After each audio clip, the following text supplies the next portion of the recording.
สวัสดีค่ะวันนี้เราจะมารีวิวซีรีส์ความสุขของชิ่งฝูนะคะซึ่งเรื่องนี้เป็นซีรีส์จีนแนวปัจจุบันนะคะมีทั้งหมด40ตอนปกติเราก็จะไม่ค่อยดูแนวปัจจุบันของจีนสักเท่าไหร่นะคะแล้วเรื่องนี้ไม่เคยได้ยินกระแสมาก่อนเลยแต่ว่าพอกดเข้าไปดูแล้วอะค่ะรู้สึกว่าเนื้อเรื่องน่าสนใจแล้วนางเอกก็มีคาแรคเตอร์แบบที่เราชอบด้วยซึ่งเรื่องนี้นะคะมันจะเล่าเรื่องผ่านตัวละครที่เป็นคนธรรมดาที่อาศัยอยู่ในชนบทค่ะโดยได้เจ้าลี่อิงมารับบทเป็นเหอชิ่งฝู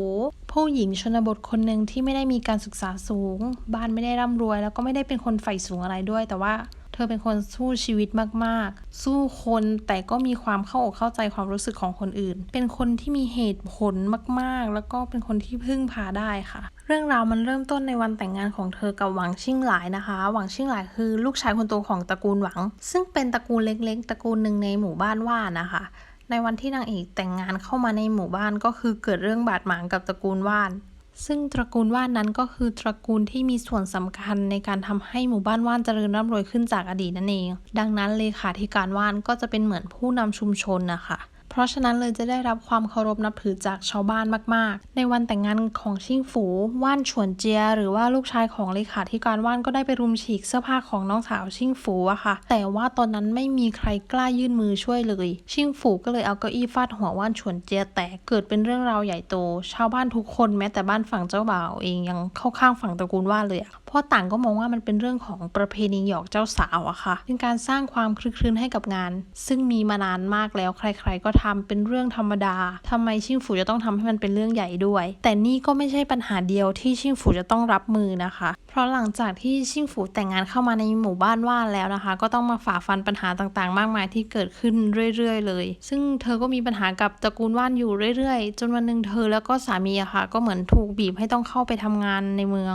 เพราะว่าในหมู่บ้านนั้นอยู่ไม่ได้แล้วหลังจากที่เธอเข้าไปทำงานในเมืองก็ได้ไปทำงานกับสำนักทนายความนะคะซึ่งชิ่งฝูก็ปรับตัวได้ดีเนาะชีวิตการงานความรู้ความคิดต่างๆก็พัฒนาไปมากมีเพื่อนฝูงคอนเนคชั่นดีๆเยอะแยะเลยซึ่งก็ตรงข้ามกับสามีของเธอที่ไม่มีความก้าวหน้าใดๆเพราะเป็นเหมือนคนที่ยึดติดกับเรื่องของการพึ่งพาอาศัยคนอื่นมากเกินไปอะค่ะเลยแบบสร้างความลำบากใจแล้วก็ก่อปัญหาต่างๆให้กับคนรอบข้างมากมายจากการที่ปรับตัวไม่ได้ไม่ยืดหยุ่นติดอยู่กับความคิดเดิมๆค่ะจนทำให้งานเสียหายทำให้ต้องหนีกลับมาทำงานที่ชนบทเหมือนเดิม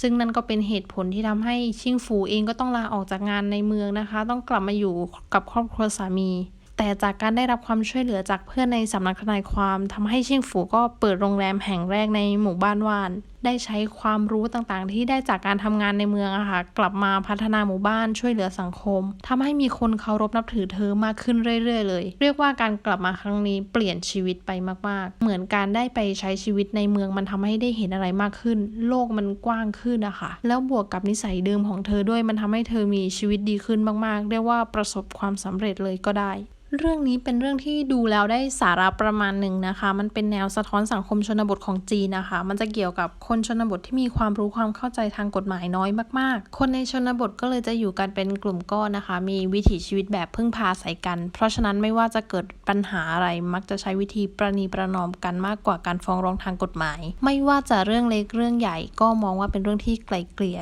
ยอมความกันได้ทั้งนั้นไม่ต้องถึงกับต้องใช้กฎหมายมาช่วยคือเขามองว่าชนบทจะพัฒนาได้คนมันต้องสามัคคีกันนะคะแล้วการฟ้องร้องมันทำให้เกิดความขัดแย้งอะไรแบบนั้นซึ่งตัวละครชิ่งฝูค่ะก็คือตัวละครที่จะมาเปลี่ยนกรอบความคิดเดิมๆของชนบทนั่นเองเพราะว่าจริงๆแล้วการพัฒนาหมู่บ้านในชนบทนั้นมันต้องควบคู่ไปกับความรู้ทางกฎหมายด้วยจะได้ไม่มีใครถูกเอาเปรียบมันต้องร่ำรวยไปพร้อมกับการเคารพสิทธิ์ของผู้อื่นนะคะไม่ใช่แค่หมู่บ้านเจริญขึ้นร่ำรวยขึ้นแต่คนในหมู่บ้านกลับถูกเอาเปรียบต้องเสียสละตัวเองตอนแรกที่เราดูเลยเรารู้สึกว่าคาแรคเตอร์นางเอกเหมือนกับหมิงหลันในตำนานหมิงหลันเลยแต่พอดูไปสักพักหนึ่งจะเห็นว่ามันต่างกันตรงที่ชิ่งฝูค่อนข้างเป็นคนที่ใจกว้างกว่านะคะเพราะว่าถึงจะสู้คนแค่ไหนแต่ก็ไม่ใช่สู้จนอีกฝ่ายจนมุมไม่เหลือทางเลือกให้เลยอะค่ะคือมันไม่ได้สุดโต่งแบบหมิงหลันขนาดนั้นเรื่องนี้เราว่าเหมาะกับคนที่ชอบซีรีส์มีสาระนะคะเนื้อเรื่องมันไม่ได้ซับซ้อนหรือตื่นเต้นอะไรมากมายไม่ได้มีการขายความฟินอะไรทั้งนั้นเป็นการเล่าเรื่องแบบเรียวๆเลยเรียบๆค่อยๆเล่าค่อยๆได้เห็นการเติบโตของตัวละครนะคะแต่มันก็สนุกแล้วก็น่าติดตามมากทีเดียวโอเคค่ะเพิ่มเติมนิดนึงคือเรามองว่าเรื่องเนี้ยไม่มีพระเอกนะคะชิ่งฝูเป็นตัวละครที่เป็นนางเอกก็จริงแต่เรามองว่าหวังชิ่งหลายไม่ใช่บทพระเอก แต่คือสามีนางเอกมากกว่า